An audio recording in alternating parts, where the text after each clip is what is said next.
bienvenue à la nouvelle station d'épuration de Loches, le résultat de 2 ans de travaux.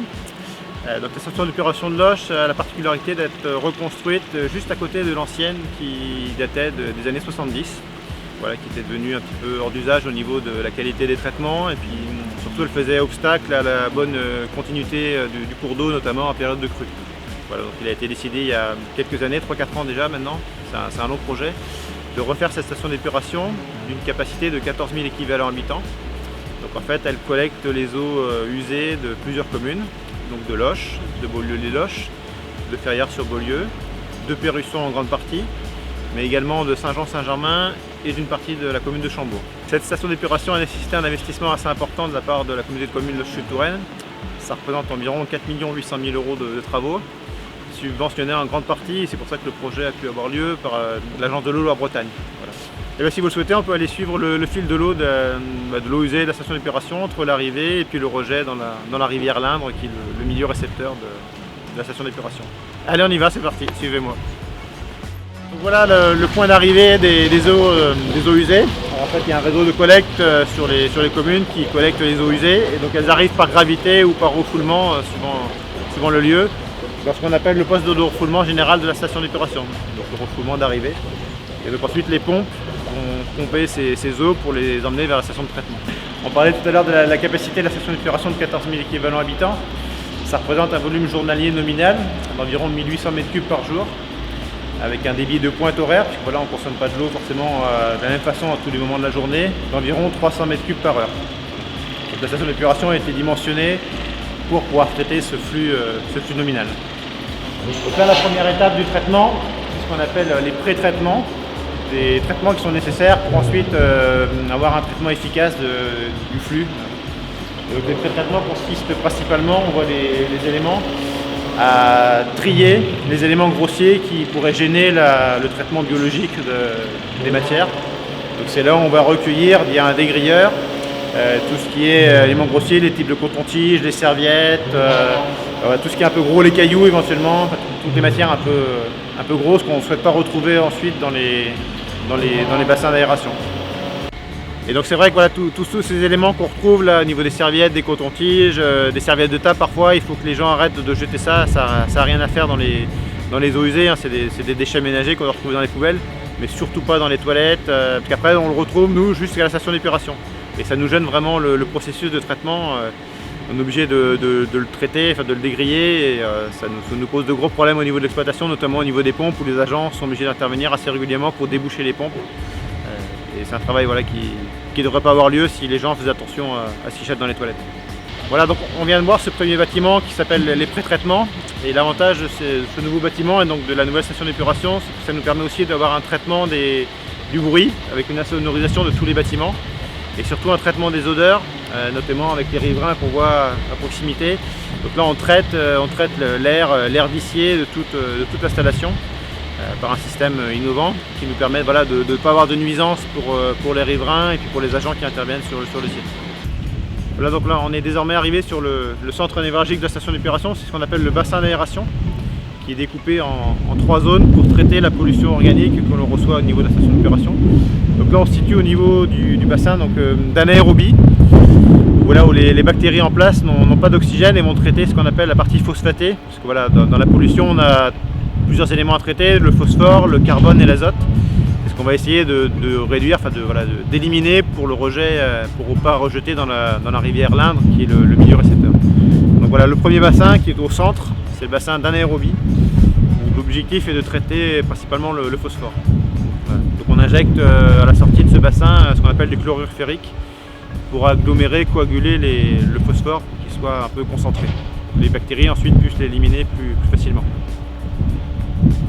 Avec le nouveau bassin d'aération, on a aussi souhaité avoir un gain énergétique au niveau de la consommation électrique. Et donc avec le nouveau système d'insufflation d'air et d'agitateur, on a quand même une performance énergétique qui est bien meilleure que ce qu'il y avait auparavant, et permet de faire des économies d'énergie, ce qui est important parce que c'est un gros poste de dépense sur la station d'épuration, ne serait-ce que pour relever les eaux, pour les traiter, pour apporter de l'oxygène. C'est vraiment une grosse partie de dépense. Là on se retrouve devant le clarificateur, donc c'est le bassin, c'est l'ouvrage de génie civil le plus important. On voit la surface qui est assez importante avec le fond racleur. Et donc l'objectif de ce bassin est de faire décanter ce qu'on appelle les boues, Donc c'est issu d'un agglomérat de bactéries qui vont se retrouver donc dans le fond du bassin de clarification, qu'on va récupérer ensuite pour les traiter. Et donc l'eau épurée va en surverse être rejetée vers le milieu naturel, donc vers la rivière l'Indre. Donc par un système de décantation, on arrive à traiter, à séparer les deux effluents, l'eau traitée et les boues qu'on va ensuite déshydrater. Voilà, donc on arrive dans ce qu'on appelle la partie déshydratation des boues. L'idée étant de séparer les boues de l'eau, voilà, pour réduire le volume des boues qu'on va souhaiter épandre ensuite en milieu agricole. Donc on est devant ici ce qu'on appelle une centrifugeuse, donc qui par centrifugation, par rotation, va séparer l'eau des boues et donc de la matière sèche pour arriver à un taux de matière sèche supérieur à 30%. Voilà, donc une matière qui sera composée à 70% d'eau et 30% de matière sèche, valorisable en épandage agricole. En fait, on va apporter de l'engrais, on va proposer en tout cas aux agriculteurs d'avoir un engrais voilà, autre que chimique.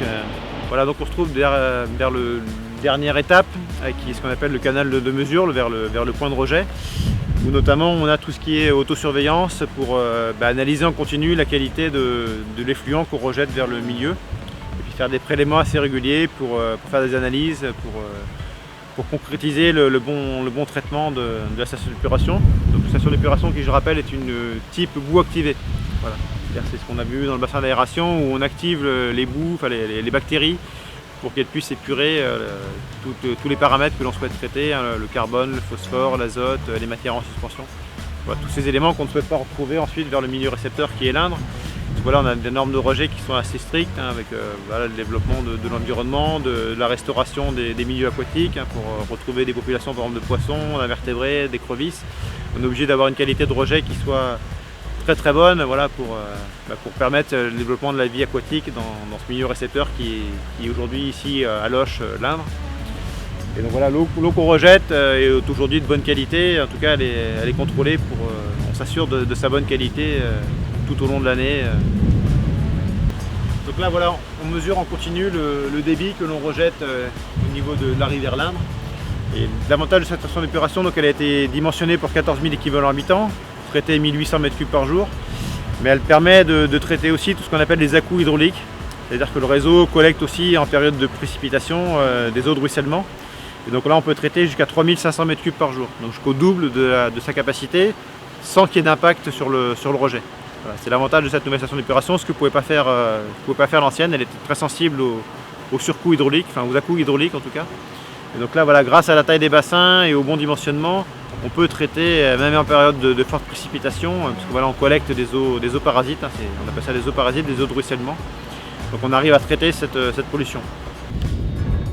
Donc on arrive à ce qu'on appelle l'exutoire, hein, de la station d'épuration, c'est-à-dire le point de rejet. Et donc voilà, la conduite qui collecte l'eau épurée l'amène jusqu'ici, jusqu'à la rivière, jusqu'au lit de la rivière l'Indre.